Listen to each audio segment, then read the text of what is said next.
आर्या श्रीमती दुलारी Singh college के YouTube channel पर आप सबका स्वागत है। मैं आपको बीएड सेकेंड सेमेस्टर विज्ञान वर्ग के छात्रों के लिए जीव विज्ञान शिक्षण पढ़ाऊंगा। आज हम पाठ 7 पढ़ेंगे। पाठ का शीर्षक है कोशिका संरचना एवं पौधे के अंग। आप सभी को इस लेक्चर में पढ़ाए गए पाठ का नोट्स तैयार करना है। पिछले वीडियो में हम आपको पत्ती और पत्ती के प्रकार तथा पत्ती की आंतरिक संरचना के बारे में बताए थे। आज हम आपको जड़ के प्रकार और जड़ के रूपांतरण के बारे में बताएंगे। तो चलिए शुरू करते हैं। आज का टॉपिक है जड़ के प्रकार। तो आपको बताएंगे इसमें जड़ों के प्रकार यानी जड़ कितने प्रकार की होती है। तो सबसे पहले आप जान लीजिए कि जड़ है क्या। तो आपको इसके पहले वाले वीडियो में आपको दिखाए थे कि बताए थे कि उसमें जड़ जो होते हैं कि पौधे के अक्ष के का जो भूमि के नीचे का भाग होता है वह जड़ कहलाता है। यानी जो प्रकाश से दूर पृथ्वी की ओर यानी गुरुत्वाकर्षण की ओर वृद्धि करता है जड़ कहलाता है। आपको यह भी बताए थे कि भूमि के अंदर जड़ की भी जो होती हैं शाखाएं भी होती हैं, उपशाखाएं भी होती हैं।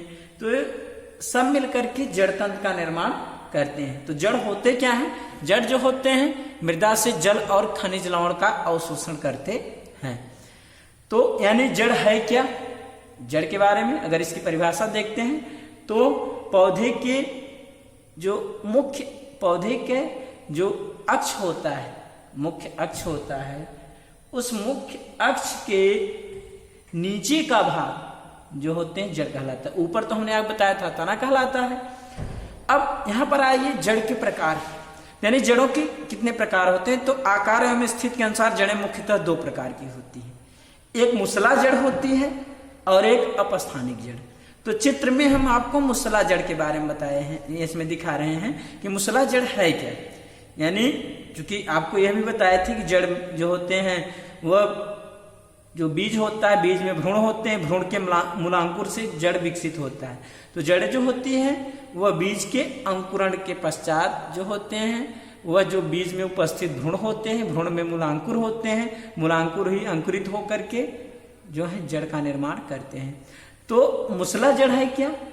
मुसला जड़ में क्या होता है कि जो बीज का अंकुरण होता है, जब मूलांकुर से जो विकसित जड़ होती है वह मुसला जड़ कहलाती है। अब मुख्य जड़ जो होती है जो मूलांकुर से विकसित होती है ऊपर की ओर मोटी और नीचे की ओर क्रमशः संकरी होती है, जिसे प्राथमिक जड़ कहते हैं। प्राथमिक जड़ से भी अनेक शाखाएं निकली होती हैं जिसे द्वितीयक जड़ कहते हैं, और द्वितीयक जड़ से भी अनेक शाखाएं निकली होती हैं जिसे तृतीयक जड़ कहते हैं। इस प्रकार से यह क्या करता है कि पूरा जड़ तंत्र का निर्माण करता है। तो इस प्रकार के जड़ को मुसला जड़ तंत्र कहते हैं। तो यह जो मुसला जड़ तंत्र होता है द्विबीजपत्री पौधे में पाया जाता है। जो भी द्विबीजपत्री पौधे होते हैं, आम, नीम जो है, उसके बाद चना, मटर, अरहर, उड़द, मूंग, इसमें जो है होते हैं मुसला जड़ तंत्र यानी मुसला जड़ जो होती है पाई जाती है। तो अब अपस्थानिक जड़ है क्या?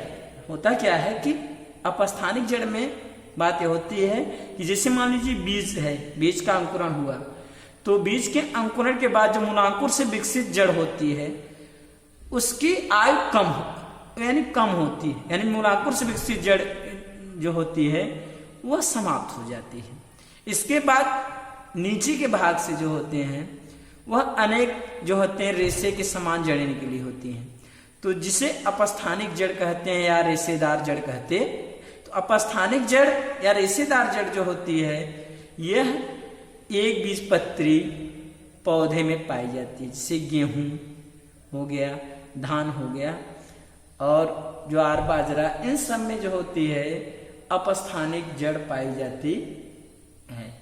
अब बात करते हैं कि जड़ों के रूपांतरण के बाद कि यानी जड़ के रूपांतरण किसे कहते हैं। तो यानी जड़ का बदलना, रूपांतरण, मॉडिफिकेशन ऑफ रूट। तो जड़ों के जो सामान्य कार्य होते हैं, पौधे को भूमि में बांधे रखना या पौधे को भूमि में साधे रखना या स्थिर रखना होता है तथा जल एवं खनिज लवण का अवशोषण करना होता है।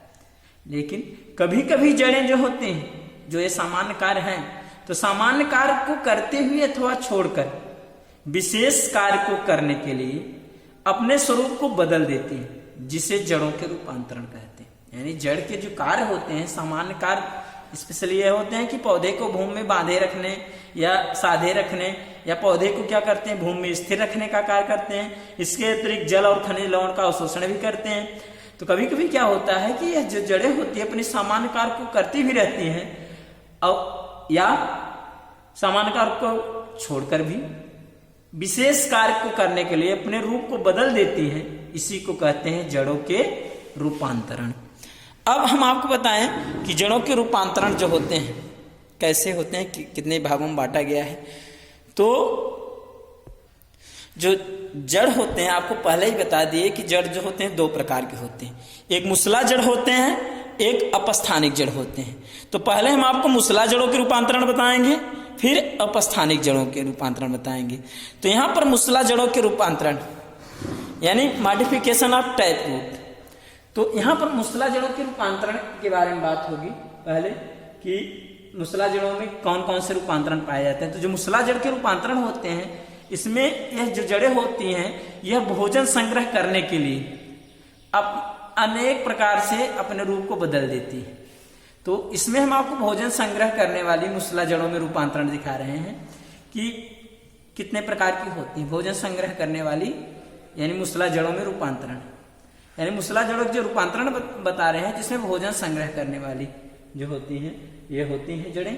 तो पहला तर्क रूपी। तर्क जो होते हैं इसमें होता क्या है, तर्क की संरचना में बीच में मोटा होता है, दोनों किनारों पर सकरा होता है, तो इसे तर्क रूप कहते हैं। तो अब होता क्या है तर्क रूप में, जैसे मूली की जो जड़ होती है वह भोजन संचय करके बीच में मोटी और दोनों किनारों पर सकरी हो जाती है, यानी पतली हो जाती है। तो इसी को कहते हैं तर्क रूपी।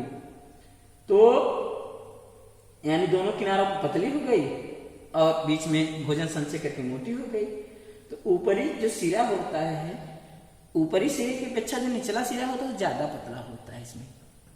तो इसी को तर्क रूपी यानी भोजन संग्रह करके जो होती है, जो मुसला जड़ों के रूपांतरण होता है। चूंकि यह जो जड़ होती बनती है मुसला जड़, यह बीज के अंकुरण के बाद जो है यह बनती है मूलांकुर से, इसलिए मुसला जड़ कहते हैं। लेकिन भोजन संचय करके यह बीच मोटी और दोनों किनारों पर पतली हो जा रही है, इसे तर्क रूपी जो होते हैं मुसला जड़ों का रूपांतरण कहते हैं। दूसरा है शंख रूपी, यानी यहाँ पर गाजर। शंख क्या होता है, एक और चौड़ा होता है, दूसरी ओर क्रम से सकरा होता है, उसी को शंख कहते हैं। यानी शंख के समान जब रचना बन जा रही है, यानी अब इसमें क्या हो रहा है कि जो इस प्रकार का रूपांतरण जो हो रहा है गाजर में हो रहा है। तो गाजर में क्या होती है कि भोजन संचय करके एक और मोटी और दूसरी ओर क्रम से सकरी होती जाती है, तो इसी को कहते हैं शंख रूपी। अब तो यह है शंख रूपी जो उदाहरण है, यह गाजर का उदाहरण है। अब तीसरा है कुंभ रूपी, यानी कुंभ रूप सलजम में होता है। सलजम की जड़ में जो होते हैं कुंभ रूप होता है। इसमें होता क्या है कि ये भोजन को एकत्रित करके पूरी गेंद के समान गोल हो जाती है, लेकिन नीचे की ओर जो होती है यह अचानक पतली डोरी के समान हो जाती है। तो इसका जो ऊपर का भाग होता है लगभग गोल हो गया भोजन के एकत्रित करके, और जो नीचे का भाग होता है वह डोरी के समान एकदम पतला हो जाता है, तो इसे कुंभ रूप कहते हैं। तो इसका उदाहरण जो होते हैं सलजम होते हैं। अब आगे बात करते हैं, तो अगला है कंदिल। तो कंदिल का उदाहरण तो मीराबिलिस है। तो कंदिल में भी क्या होता है कि भोजन को संचित की और अनियमित आकृति में, कहीं फूली है तो कहीं थोड़ा सा पतली है, अनियमित आकृति की रचना में बन जाती है, तो इसी कंदिल कहते हैं। यानी इस प्रकार का जो मुसला जड़ों में रूपांतरण पाया जाता है वो मीराबिलिस में, यानी कंदिल प्रकार का जो रूपांतरण पाया जाता है वो मीराबिलिस में पाया जाता है। तो इसमें क्या होती है कि भोजन संचय करके जो होती है यह अनियमित आकृति में फूल जाती है, कहीं मोटी होती है, कहीं पतली, कहीं मोटी, कहीं पतली होती है। अब आप पहला तो हमने आप बता दिया कि मुसला जड़ों में रूपांतरण, यानी जो भी मूसला जड़ों में रूपांतरण पाई जाती है कि वह भोजन संग्रह करके जो होती है विभिन्न आकृतियों में बदल गई। जिसे हमने आपको पहला बताया कि तर्क रूपी, दूसरा शंख रूपी, तीसरा कुंभ रूपी और चौथा कंदिल। अब बात करते हैं अपस्थानिक जड़ों के रूपांतर। अपस्थानिक जड़ होता क्या है, आपको पहले ही क्लियर कर दिए कि मूलांकुर को छोड़कर जब पौधे के अन्य भाग से विकसित जड़ होती है अपस्थानिक जड़ कहलाती है। तो अब यहां पर अपस्थानिक जड़ों में कौन कौन से रूपांतरण होते हैं, तो अब अपस्थानिक जड़ों के रूपांतरण भी आपको बताएंगे, 3 प्रकार से होते हैं। तो पहला भोजन एकत्र करने वाली अपस्थानिक जड़, जिसमें आपको हमने बताया भोजन का संग्रह करने वाली, वैसे ही यहाँ पर भोजन संग्रह करने वाली या भोजन एकत्र करने वाली अपस्थानिक जड़ें। तो पहला है इसमें भोजन एकत्र करने वाले अपस्थानिक जड़ में कंदगुच्छ जड़े। तो जो कंदिल होता है कंद के समान ही हो रहा है लेकिन गुच्छा में, जिसे उदाहरण इसका डहलिया एवं सतावर है। तो इसमें होता क्या है कि परसंधियों से अनेक जो होती हैं जड़ें निकलती हैं और प्रत्येक जड़ें जो होती हैं वह अनियमित आकृति में कहीं फूली कहीं पतली, कहीं फूली कहीं पतली होती है। तो यह इसे कंदिल कहते हैं। तो इसका उदाहरण हमने आप बताया कंदगुच्छ जड़ों में, चूंकि गुच्छा में है और कंदिल के समान है इसलिए इसको कंदगुच्छ जड़ें कहते हैं। डहलिया और सतावर में पाई जाती है। तो यानी गुच्छों के रूप में निकल रही है और ये प्रत्येक जड़ें जो होती हैं कहीं मोटी और कहीं पतली होती है। दूसरा है कंदिल जड़ें। तो कंदिल जड़ें शकरकंद में पाई जाती है। तो अब चूंकि अब सिंगल रहेगी यहां पर, यानी यह भी कहां से निकल रही है, परसंधियों से। चूंकि यह सब क्या है, परसंधियां जहां पर तने और गांठें होती हैं वहां से निकलती है। तो परसंधि से यह भी चीज कहां से निकल रही है, परसंधि से निकल रही है। तो यह चूंकि परसंधि से निकल करके भूमि के अंदर प्रवेश कर जाती है। यह भी जड़ें कहां से निकलती है, परसंधि से निकलती है और अनियमित आकृति में होती है, यानी कहीं मोटी कहीं पतली, फिर इसको कहीं मोटी कहीं पतली। तो यह भी भोजन संग्रह करने वाली जड़ें। इसका उदाहरण जो है शकरकंद है। अब ग्रंथिल जड़ की बात करते हैं। ग्रंथिल जड़ होती कौन सी है, तो ग्रंथिल जड़ में आमा हल्दी उदाहरण है। तो इसमें होता क्या है कि इन जड़ों के केवल सिरे ही फूले होते हैं। इन जड़ों के जो शीर्ष भाग होते हैं वही क्या होते हैं, फूले होते हैं और फूल करके ही मांसल हो जाते हैं। तो यानी भोजन जो संग्रह कर रही है यह भी क्या करती है, क्योंकि इसमें क्या होता है आमा हल्दी में जो इस जड़ों के अंतिम सिरे होते हैं वो फूल करके मांसल हो जाते हैं। तो यह भी क्या करती है, भोजन संग्रह करती है, यानी भोजन एकत्र करने वाली अपस्थानिक जड़ें हैं। भोजन एकत्र करने वाली यह भी है, भोजन एकत्र करने वाली यह भी, भोजन एकत्र करने वाली। अब बात करते हैं अपस्थानिक जड़ों के रूपांतरण में। चौथी बात मणिकामय।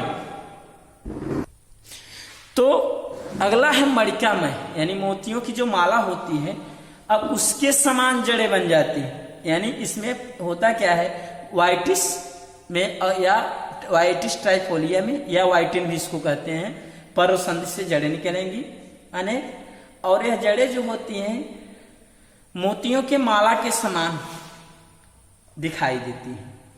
तो इसमें होता क्या है मणिकामय में कि थोड़े थोड़े अंतर पर फूली रहती है। यह जड़ें जो होती हैं थोड़े थोड़े अंतर फूली रहती हैं और आकार में मणिकाओं की माला की तरह होती है।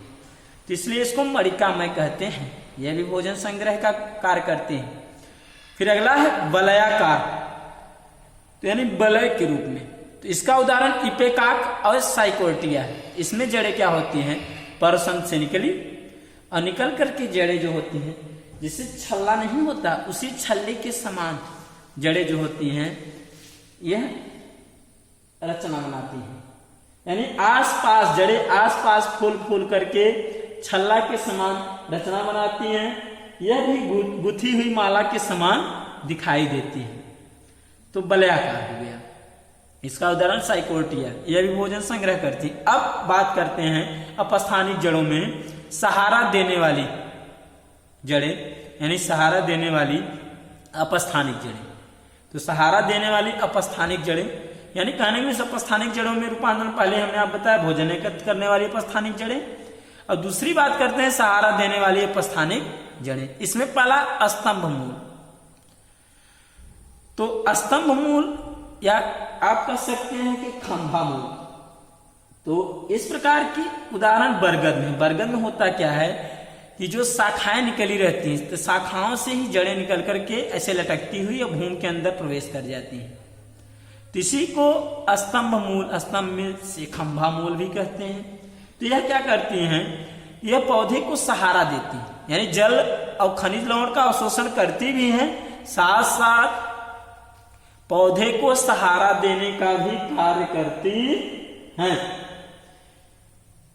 यानी अब आप क्लियर हो गए होंगे कि जैसे मान लीजिए क्षैतिज दिशा में जो पौधे से शाखाएं निकली होती हैं, उसी शाखाओं से कुछ अपस्थानिक जड़ें निकलेंगी और जड़ें निकल करके वायु में लटकती हुई फिर क्या होंगी, फिर पहुंच जाएंगी भूमि के अंदर, प्रवेश कर जाएंगी और जल और खनिज लवण का अवशोषण करने के साथ साथ पौधे को सहारा भी देती है। जैसे पिलर वगैरह चारों तरफ से कस करके बांध लेता है किसी चीज को, वैसे ही यह भी पिलर के समान यानी खंभे के समान जो है पौधे को चारों तरफ से सहारा देते हैं, पौधे गिरने नहीं पाते। अब अगला है अवस्तंभ या जटा जड़ें, जटा मूल, यानी जटा के समान जो होती हैं जड़ें निकलती हैं। जैसे गन्ना में, मक्का में, इसमें क्या होता है कि जो निचली परसंधियां होती हैं, तो निचली परसंधियों से अनेक जो हैं अपस्थानिक जड़ें निकल करके भूमि के अंदर प्रवेश कर जाती हैं और इस पौधे को क्या करती हैं, सहारा प्रदान करती हैं। यानी आप इतना कर सकते हैं कि तने की जो परसंधि में होता है गांठे, जहां जहां गांठे होती है उसी को परसंधि कहते हैं। यानी तने की निचली गांठों से या परसंधियों से जड़ें निकलती हैं और तिरछी होकर भूमि के अंदर प्रवेश कर जाती हैं। अब प्रवेश करके क्या करती हैं, ये जो कमजोर तना होता है उसको सहारा देती है, यानी इसको सीधा रखने में भी सहायक होती। अब आरोही जड़, यानी आरोही मतलब चढ़ने में जो सहायक हो, तो पान जो होते हैं आरोही जड़, पान में आरोही जड़ पाई जाती है। होता क्या है कि जैसे पान का पौधा जो होता है कमजोर तना वाला होता है, तो इसके तने के जो परसंधियां होती हैं उससे जड़ें निकलती हैं। तो जड़ें जो होती हैं पतली होती हैं और लंबी होती हैं और इनसे एक प्रकार का चिपचिपा पदार्थ भी निकलता है। तो यह किसी आधार पर चिपक करके क्या करती हैं, इस पौधे को ऊपर चढ़ाने में सहायक होती हैं। तो इसे आरोही जड़, यानी अब आपको हमने दिखाया सहारा देने वाली जड़ में स्तंभ मूल, अवस्तंभ या जटा मूल, और फिर अगला आपको बताए आरोही जड़ के बारे में। तो आरोही जड़ भी क्या होती है, सहारा देती है। अब बात करते हैं परजीवी या चूसक जड़ों के बारे में। तो परजीवी या चूसक जड़ है कौन से? तो अमरबेल में होता क्या है, उसमें परजीवी मूल होते हैं, उनको चूसक जड़ें भी कहते हैं।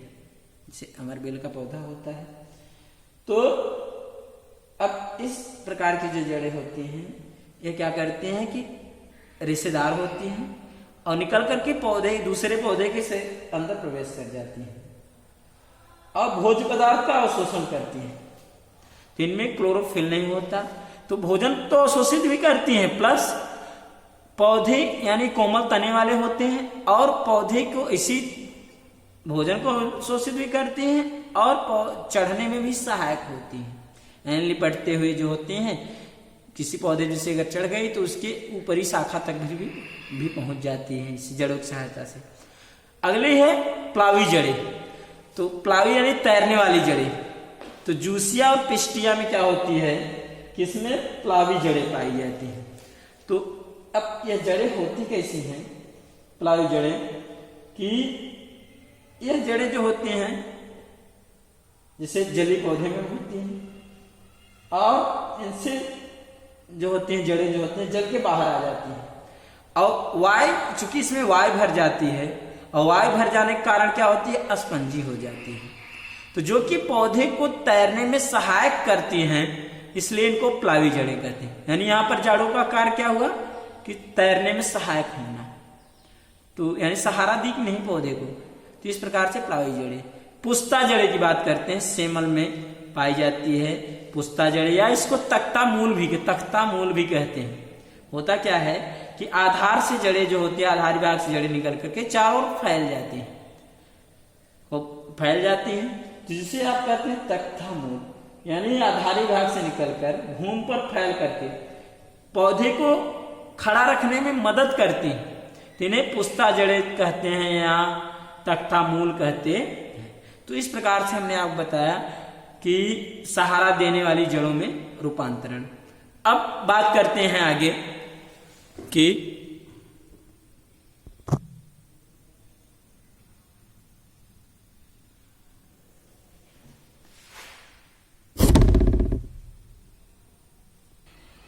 तो अब आगे बात करते हैं विशेष कार्य करने वाली अपस्थानिक जड़ें। तो अगला है कि अपस्थानिक जड़ों में रूपांतरण। कुछ जड़ें जो होती हैं विशेष कार्य को संपादित करती हैं, तो उनमें जो होते हैं कौन कौन से रूपांतरण पाए जाते हैं। तो पहली बात है यहाँ पर जनन मूल की बात, यानी कुछ जड़ें जो होती हैं जनन का कार्य करती हैं। जैसे अजूबा में, अजूबा पौधे की पत्तियां जो होती हैं, जिससे मान लीजिए गिर गई और उनके किनारे पर खांच होती है, उसी खांच से क्या होती है नीचे की ओर अपस्थानिक जड़ निकल आती हैं और ऊपर की ओर कलिकाएं बनती हैं। अब कलिकाएं वृद्धि करके क्या करती हैं, नए पौधे का निर्माण कर देती हैं। तो इसे जनन मूल कहते हैं, यानी जनन में सहायक हो जा रहे हैं। तो होता क्या है कि अब अगर आप ध्यान दीजिएगा कि यहाँ पत्तियों से जो जड़ें निकल रही हैं अपस्थानिक जड़ें, यही अपस्थानिक जड़ों से मान लीजिए पत्ती तो सड़ करके नष्ट हो गई, अपस्थानिक जड़ें निकल करके भूमि के अंदर चली गई। तो भूमि के अंदर चली गई, अब इसी के ऊपर से क्या होती है, कलिकाएं बन जाती है, फिर कलिकाएं नए पौधे का निर्माण करती है। इसलिए इसको क्या कहते हैं, जनन मूल कहते हैं। यानी जो अपस्थानिक जड़ें हो रही है इसको आप जनन मूल कहते हैं। तो यह अजूबा पौधे की पत्ती में होती है। अगला है श्वसन जड़ें। तो श्वसन जड़ें जो होती हैं यह राइजोफोरा में पाई जाती है। होता क्या है कि यह तो मुख्य पौधा है, तो जहां दलदली भूमि होता है वहीं पर यह पौधा उगता है।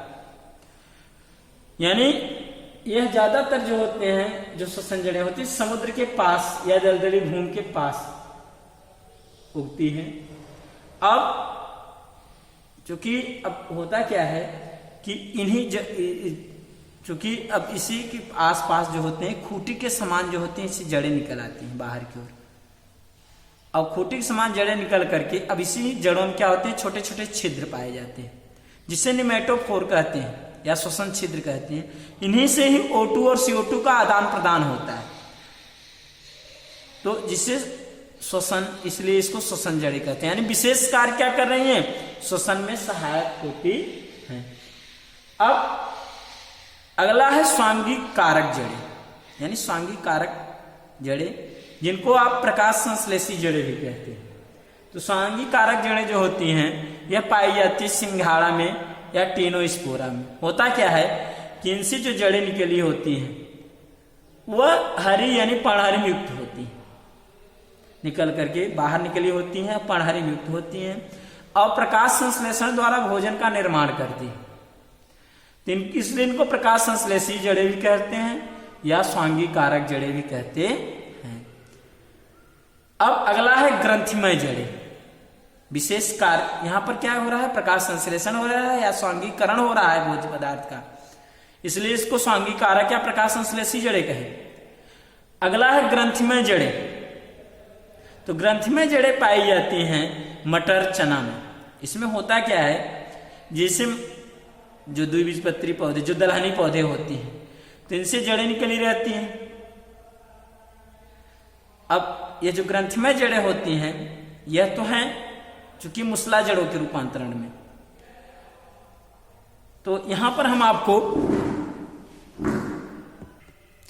तो यह जो ग्रंथिमय जड़ें होती हैं स्पेशली तो हैं, तो यह चूंकि मुसला जड़ें, मुसला जड़ के अंतर्गत यह आती हैं। तो अब अगर आप केयर करिए, चूंकि हमने आपको पहले बता दिया कि मुसला जड़ जो होती हैं द्विबीजपत्री पौधे में पाई जाती हैं, तो है तो मुसला जड़। तो मुसला जड़ में आप कर सकते हैं विशेष कार्य करने वाली जड़ें, यानी विशेष कार्य करने वाली मुसला जड़ें। तो इसमें एक हम आपको ग्रंथिमय जड़ें बता दे रहे हैं, यानी विशेष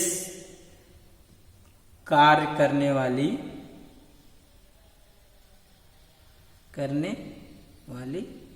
मूसला जड़ें यहाँ पर दे दिए हैं। तो इसमें हम आपको दिए, जिससे मान लीजिए एक आप इसमें कर दीजिएगा ग्रंथि में जड़ें।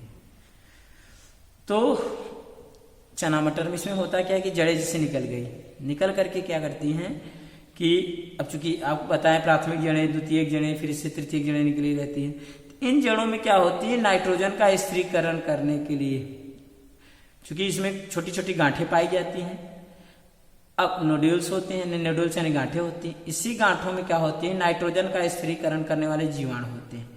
यह जीवाणु क्या करते हैं, वातावरण में उपस्थित जो होती हैं नाइट्रोजन को नाइट्रोजन यौगिकों में यानी नाइट्रेट में बदल देती है। तो पौधे चूंकि नाइट्रोजन को हमेशा नाइट्रेट के रूप में यानी नाइट्रोजन यौगिकों के रूप में यानी यौगिक के रूप में नाइट्रोजन को ग्रहण करते हैं, यानी नाइट्रोजन को प्राप्त कराने में यह सहायक होती हैं। इसलिए इसको आप कहते हैं ग्रंथिमय जड़ें। यानी एक आपको यहाँ से अलग से दिखा दे रहे हैं कि ग्रंथिमय जड़ों में कौन सी जड़ें, यानी मूसला जड़ों का यह भी रूपांतरण है, यानी विशेष कार्य को कर रहे हैं। तो आज के वीडियो में हम आपको जो हैं जड़ों के प्रकार और जड़ों के रूपांतरण के बारे में बताएं। आशा करते हैं कि आपको आज का हमारा वीडियो पसंद आया होगा और अच्छे से समझ में भी आ गया होगा। तो अगले वीडियो में हम आपको तनों के प्रकार और तनों के रूपांतरण के बारे में बताएंगे। तब तक के लिए धन्यवाद।